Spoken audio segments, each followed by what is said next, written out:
Are you wondering how to make 40 grand in less than a week on a renovation? On a flip property? Well, that's exactly what this video is about. And stick around to the end because I have a killer power tip for you coming up.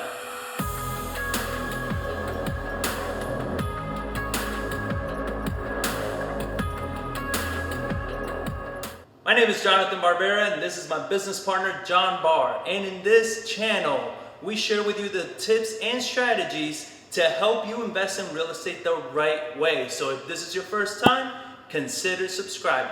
So we got this property a few weeks ago, right? When did we get it? We got it from a wholesaler? Yeah, we picked it up about 3 weeks ago. 3 weeks ago. Where did you find the wholesaler though? Honestly, I don't exactly remember where I found the wholesaler. It was just a number in my phone. At one point they had texted me and I put it in my phone as a wholesaler. I don't know when or where they came from, and I'm assuming it was probably just outward networking like how we find everybody.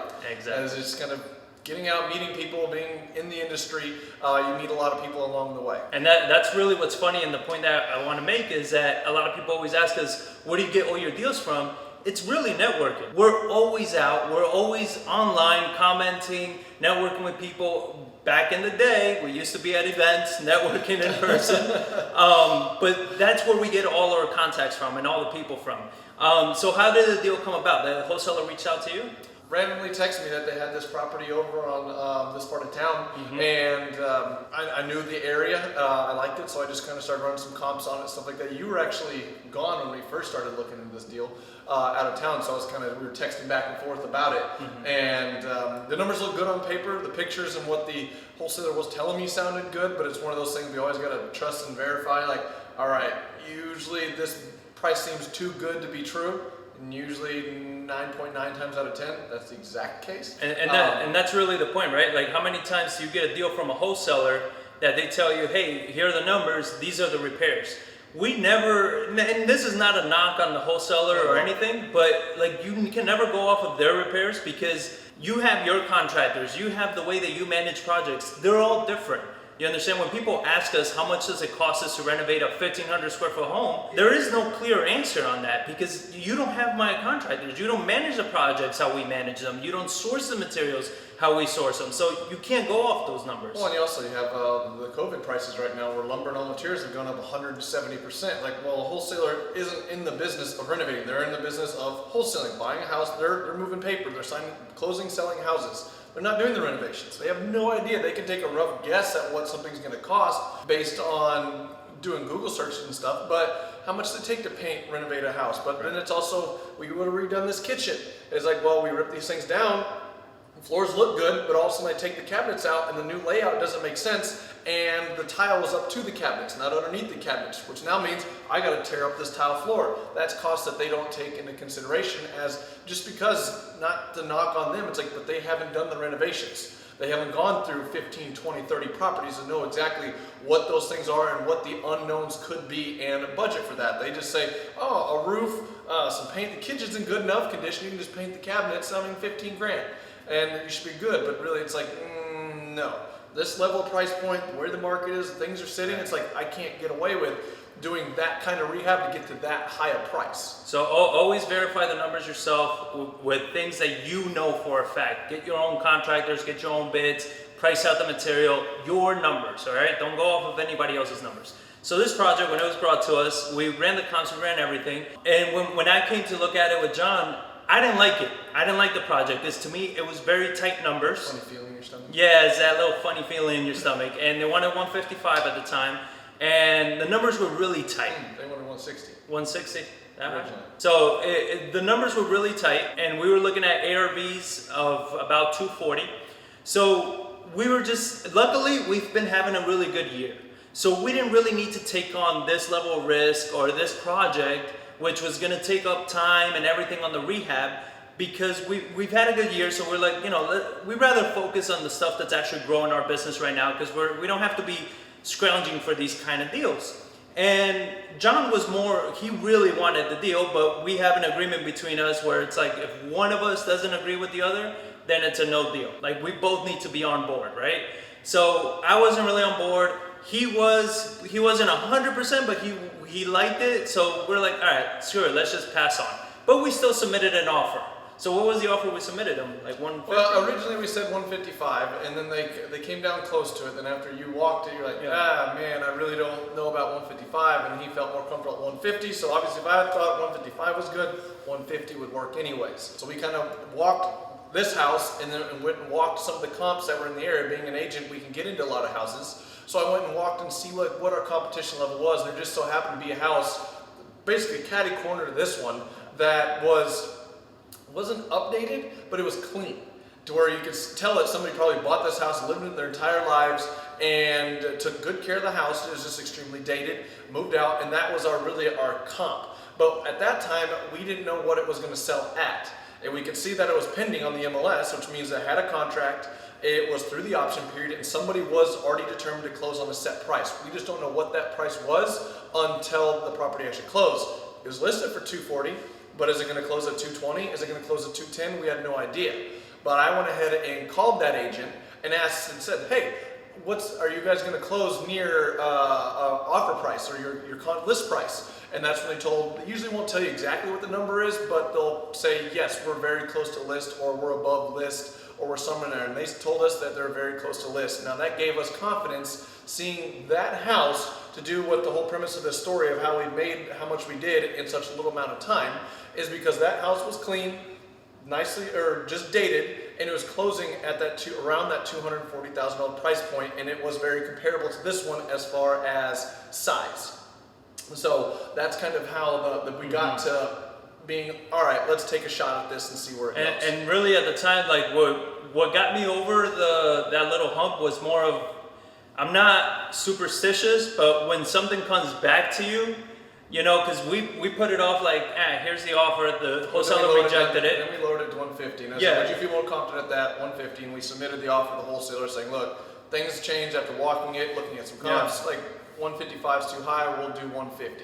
And they rejected it. They said they didn't even have it that low. So we just let it go. But then a week or so later, the wholesaler came back to us at, what was his counter, 152, I believe, is right around where they So he came back at 152, and I was still kind of on the edge. So when he came back, I was like, all right, screw it, let's just do it.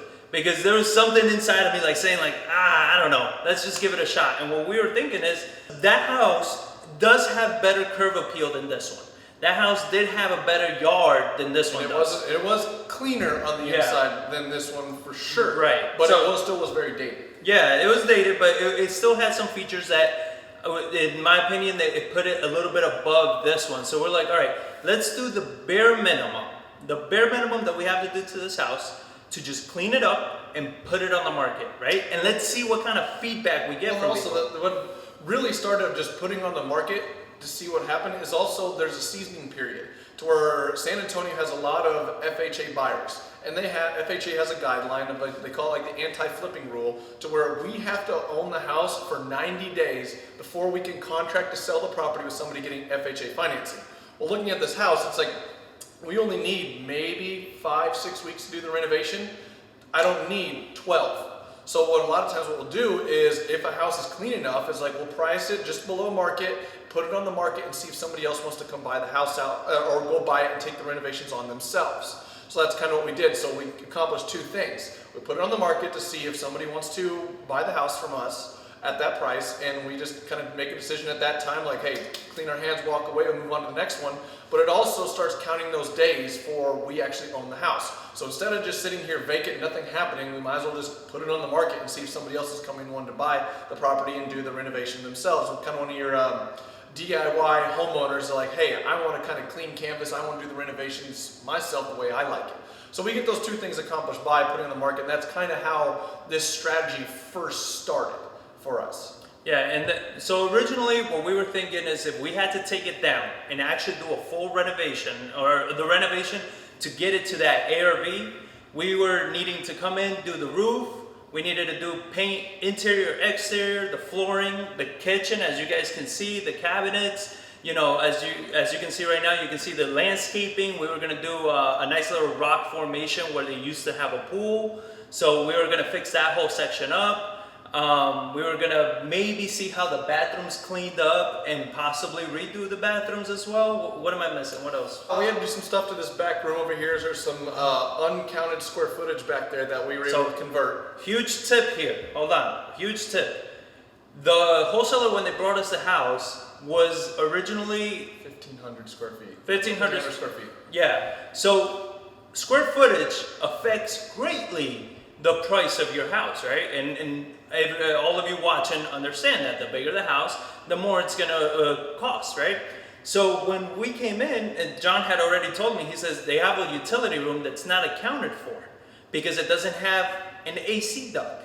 So by not having an AC duct, it's not livable space. It's not considered conditioned space. Exactly. But it had the walls, it had an exterior door, it just needed an air conditioning duct. So one thing we did, and we had the room for it to yeah, drop. we had the room, we had the duct. We could drop an AC duct, change out the exterior door to get some light in there to make it look a little more appealing. It was in poor condition, so we had to kind of tape, float, texture, paint it, put some new flooring down to make it look a little more appealing to the eye. But that was something that we knew we had that extra square footage hidden here that would bump our ARV that somebody else might not have known just like looking at the paper of it, or somebody new, not knowing that they could do that to increase the value. And a lot of times it's not even the bump of ARV, but just the speed of sale of saying, hey, I'm putting a bigger house for a cheaper price, right? So now you're getting essentially a much bigger house, even though it's the same house as it was before. All we did was just drop an AC duct, but it's now considered livable space, so it's a bigger house for the same price or less than another one. So that gives you that added value of you're getting a much better deal. So that was a huge perk that we were looking at when we were doing this. So it was all of that work, and really that was the stuff that kind of worried me, is that when you're ripping out cabinets and you're doing all these things, there's a lot of times you start ripping them out and you see, man, you know, maybe the plumbing is bad now, or the electrical wasn't done right, or this, and you start getting these added costs, because the more you do to a renovation, the more you start taking out and stuff, that's how you can get the cost going up more and more, because you start pretty much exposing a lot of things. We wanted to scrape the popcorn ceiling. A lot of times what happens is you start scraping and the popcorn doesn't come out very well, or it starts damaging the ceiling, so you have sheetrock damage. So I mean, it's a lot of unknowns when you start taking on a project of that size, which is why we were like, all right, what is the bare minimum that we need to do where it would still qualify for financing? That's the biggest key here, because that's your biggest buyer pool, is the financing route. So out of everything, we decided to do the roof, because the roof was just shot, do the AC duct, and then we did some minor tweaks inside with the cabinet. Yeah, we cleaned up, we went ahead and converted this utility room to get that additional square footage, so we knew we'd need that come towards appraisal time. Then we did some work in the kitchen to kind of redo a bottom of a cabinet that was kind of destroyed, kind of adjust some cabinet faces to make them function a little better. Did the roof, cleaned up the backyard because it was severely overgrown. Yeah. So we tore all that stuff out, cleaned everything up, and then we just did a good deep clean of the entire house to get all the dirt and grime, and the bathrooms, there was a lot of leftover hairspray and dirt all over the tile, scrub all that stuff out, and then we went ahead and power washed the driveway to give it a little better curb appeal. And I think that's a lot of the major stuff. And really the biggest thing that you want to keep in mind, being that you're selling to a retail buyer, is that when you want to go through the house saying, okay, can the buyer move in and start living here tomorrow, right? Because if the answer is yes, then you're good, right? It will qualify for financing and somebody can live here.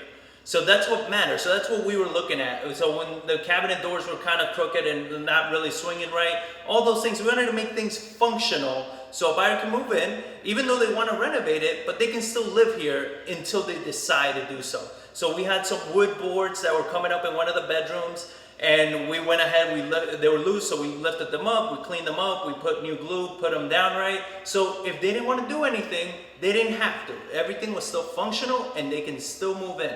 So we went ahead, and that took about a week, and after doing that, we did that little bit of work, and we put the house on the market Friday morning, right? And because it was right after we did coffee with the Johns. We bought it on a Tuesday. We got all the work done that following within that next week, got the pictures taken, got them back, got on the market that Friday. And how quickly was it? I mean, within the first hour, I had somebody that was like, I'm on the way to the house right now. I know the area, and they were just gung-ho about it. They were going above and beyond. This agent was going above and beyond for her client, telling me the process they've gone through to try to find a house. They've been outbid a couple different times, and they wanted to come see the house. And I called her and gave her a pre-warning. It's like, hey, just to let you know, it needs some TLC.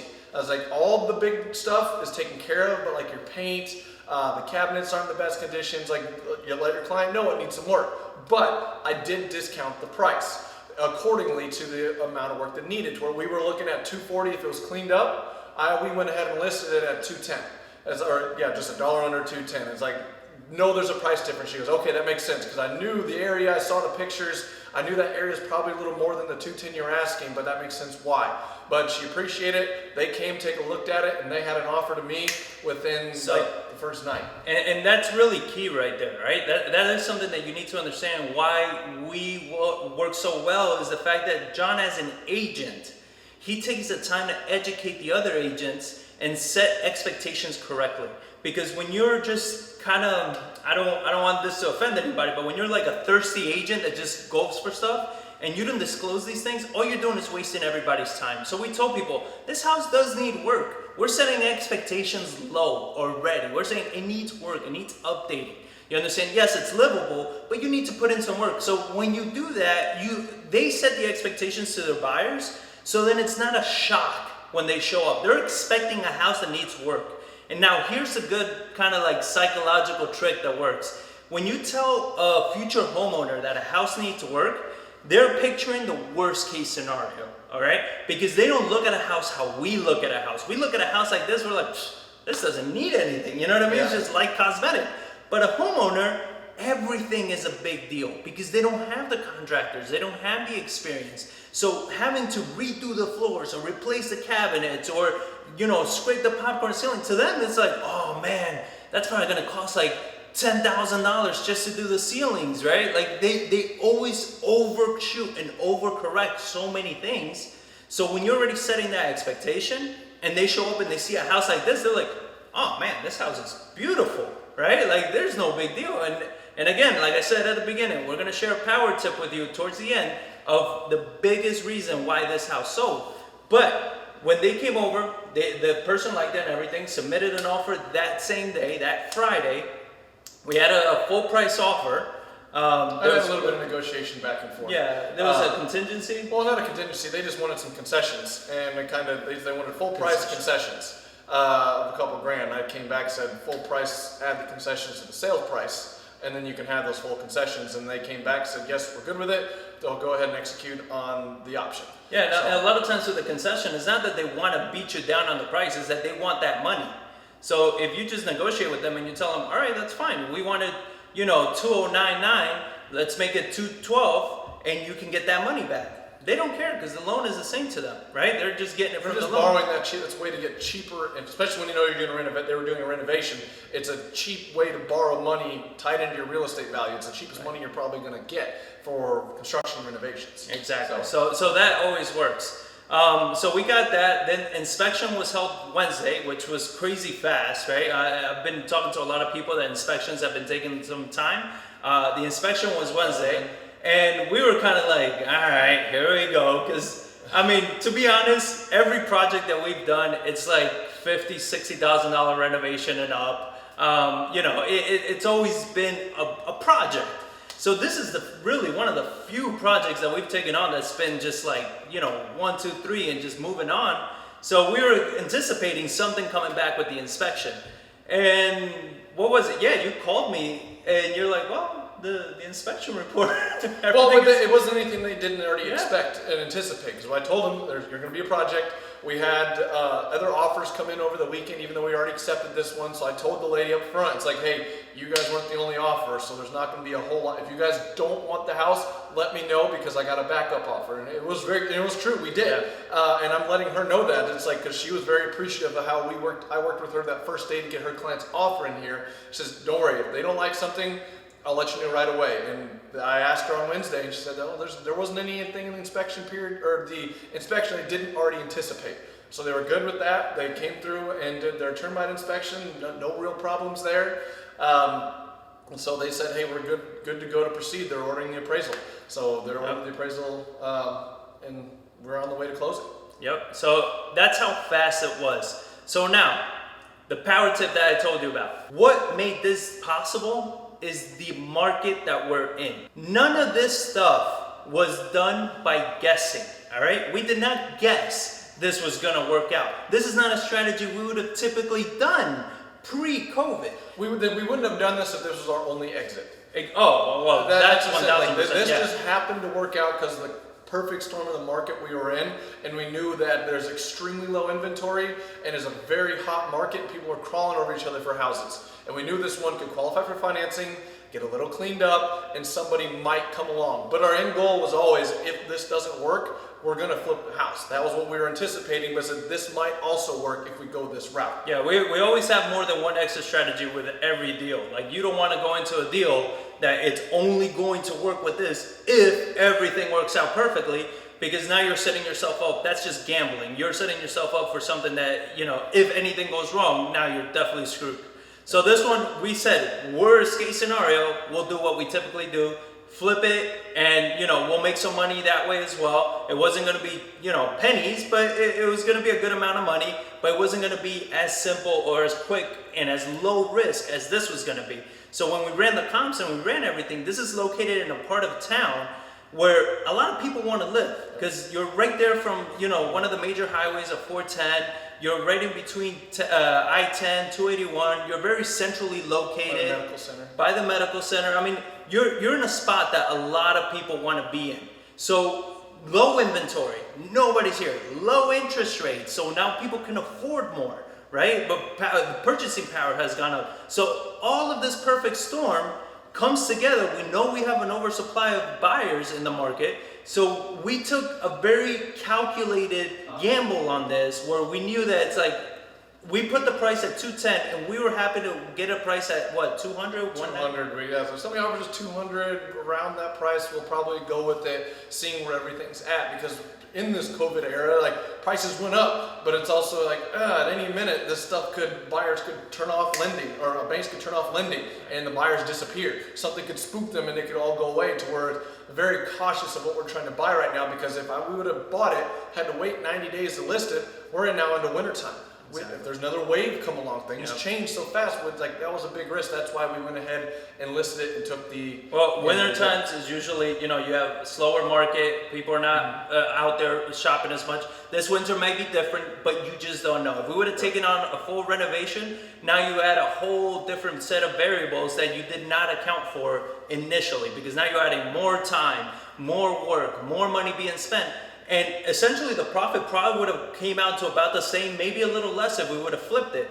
This way, we're walking away with nearly $40,000 in less than a week, with virtually very little risk, very little capital invested in the property, and really fast.